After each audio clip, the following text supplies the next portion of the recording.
Hello, Abby here with the Royal Armouries Education team, and on this instalment of our Home Learners Hub, I would like to talk with you all about the weapons of the First World War, and more specifically, this one.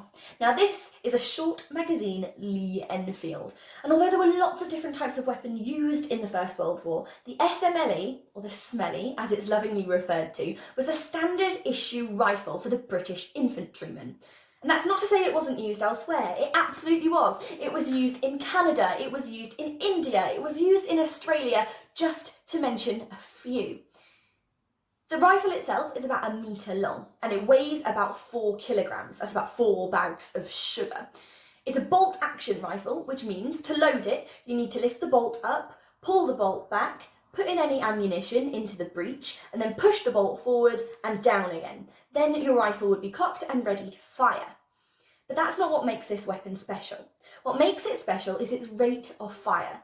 Now, in the hands of a well-trained infantryman, the rate of fire is between 15 and 25 aim shots per minute. But the world record is even more impressive. The world record is said to have been set in 1914 by a sergeant instructor Snoxhall, and the record is 38 aimed shots per minute. Now, one German officer was so shocked by the rate of fire, he thought the British were firing using machine guns, but no, they were just using their trusty short magazine Lee Enfield.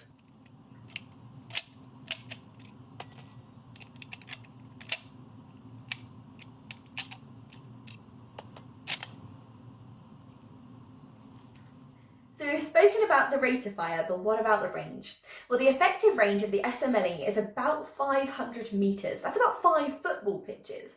And its maximum range is nearly 2,800 metres. And that is nearly half the height of Mount Kilimanjaro.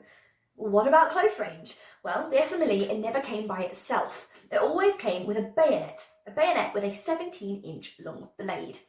In fact, so intertwined with these two pieces of equipment that the famous war poet Siegfried Sassoon, he compared the bullet and the bayonet as siblings in his poem The Kiss, brother lead and sister steel.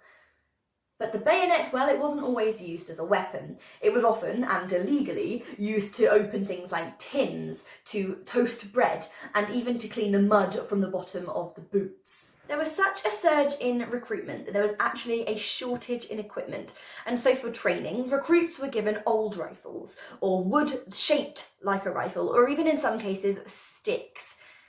Bayonet training would happen with sacks of straw hung up, and recruits would have to be as loud as they could possibly be when charging at it. The SMLE with the bayonet attachment was a very long weapon, making it a bit unwieldy when it came to fighting inside trenches. Trenches were only about 6 foot wide, you see. So, many soldiers, instead of using their rifle, used weapons like trench clubs and trench knives, or even just the bayonet by themselves. Why not try writing an account from the perspective of a new recruit in training? Describe what you thought it might have been like before you arrived, and whether it matches up with the reality. What equipment do you have, and is it better or worse than you thought it might have been?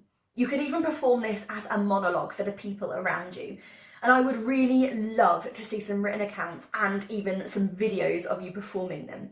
You can send them to us on these links just here.